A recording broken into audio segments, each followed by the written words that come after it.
Here's another beautiful and free pattern from Tiana's closet. This is the Sherry Peplum top. The main bodice construction of this pattern comes together very quickly. The most time-consuming part of the pattern is binding the armholes, the neckline, and the back keyhole opening. But we're going to go through the entire process together step by step.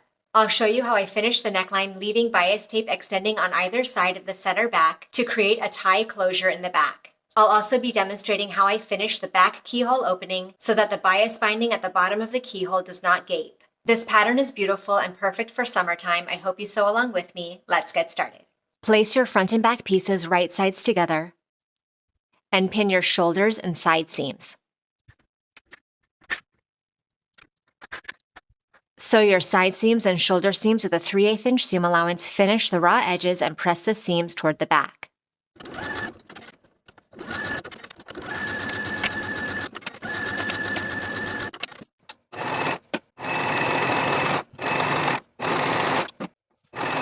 Place your peplum pieces right sides together and pin the side seams. Sew the side seams with a 3/8 inch seam allowance. Finish the raw edges and press them toward the back.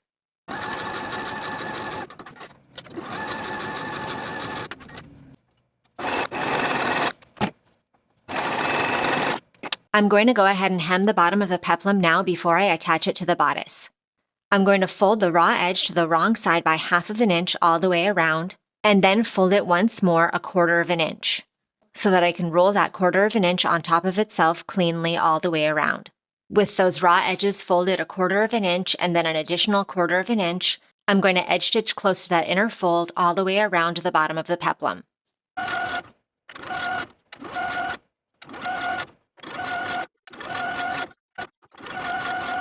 Now I'll place pins at my center front and center back,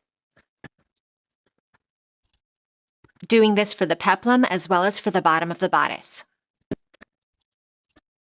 Place the peplum right sides together with the bottom of the bodice, matching the side seams and your center fronts and center backs and pinning in place.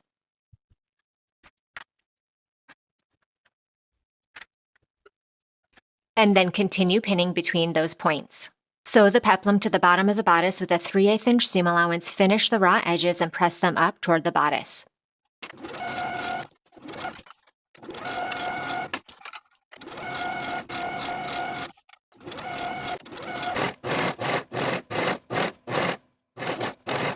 For my binding for the armhole, the neckline, and the back keyhole opening, I've cut a strip of fabric on the bias measuring 1 inch wide. And I've taken it to the ironing board and folded it in half. I'm going to start the binding with the back keyhole opening. At the very tip of that bottom V, I'm going to draw a line extending down. And I'm just using chalk here. Now with my binding still folded in half, I'm going to match the raw edge with the raw edge of the keyhole and start pinning from the top to the bottom of the V.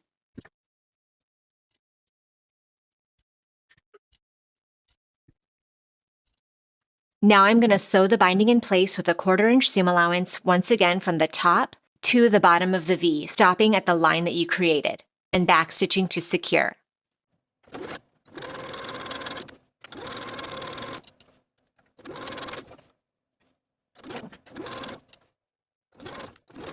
Now that one side of the binding is attached, I'm going to fold the keyhole opening in half, wrong sides together. Now that the keyhole is wrong sides together, I'll take that excess binding and place it right sides together with the other half of the keyhole.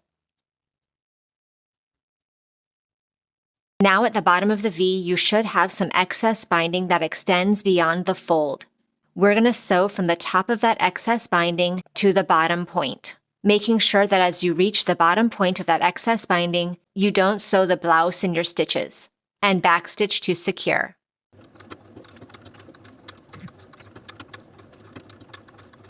Trim that tiny seam allowance and press it open. Now we have a nice V shape in our binding to mirror the V shape at the bottom of the keyhole. And we can continue pinning the binding on the other side just as we did on the opposite side. Sew the opposite side of your binding with a 1/4 inch seam allowance, starting your stitching from where your stitching ended earlier to attach the binding, and continuing to the top of the keyhole.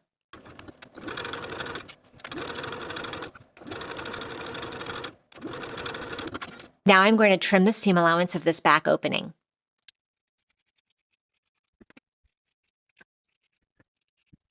Then I'll turn my binding to the inside of the garment, right along my stitching line, and give that a good press on both sides.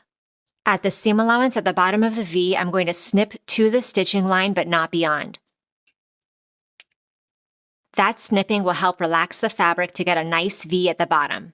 Now with that binding pressed to the inside, I'm going to edge stitch along that outer fold of the binding, pivoting at the bottom V, and continuing the edge stitching all the way to the top of the keyhole.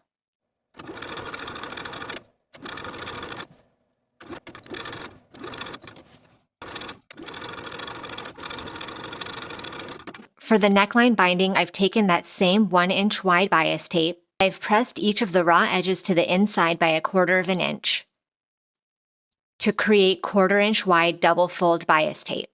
I'm going to enclose the raw edges of the neckline in between that fold, and I'm going to leave excess length to the bias tape so that it also becomes the back neck tie. My neckline binding and the ties measures 54 inches.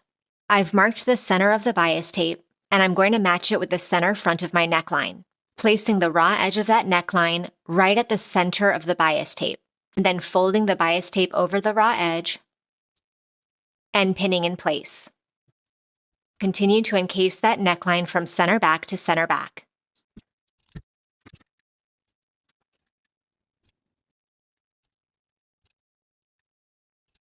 Now at the end of both of my ties, I'm going to open up the bias tape at the center fold, tuck in the end by about 1/4 inch, and then refold it in half, and pin the end. Doing that for the ends of both ties. Now I'm going to start sewing at the end of one tie, edge stitching along those open ends. And once I get to the neckline, I'm going to continue edge stitching, making sure that I'm catching the opposite end of the binding as I go. Continuing to edge stitch all around the neckline, and then all the way down to the bottom of the opposite tie.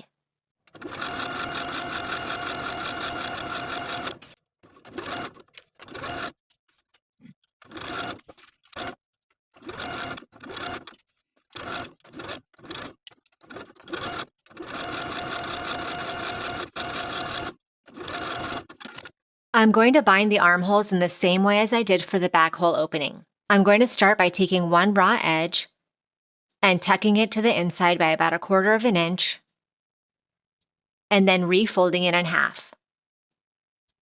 Then I'll take that folded end and match the raw edges with the raw edges of the armhole starting at the underarm seam, and start pinning in place all the way around.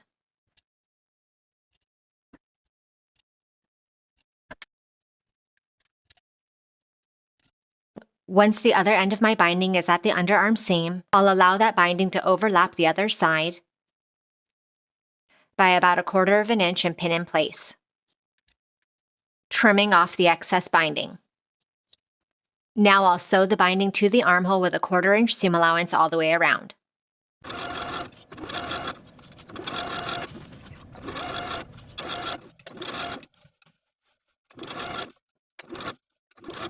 Now I'll trim this armhole seam allowance.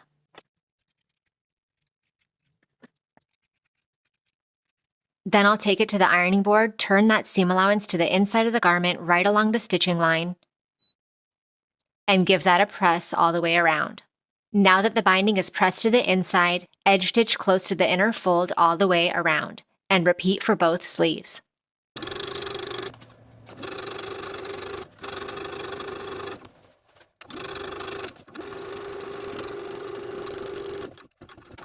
And now your Sherry peplum top is complete. Thank you for watching this sew along. Make sure you subscribe to the channel so you don't miss notifications every time a full-length sewing tutorial comes out. And I'll see you in the next video.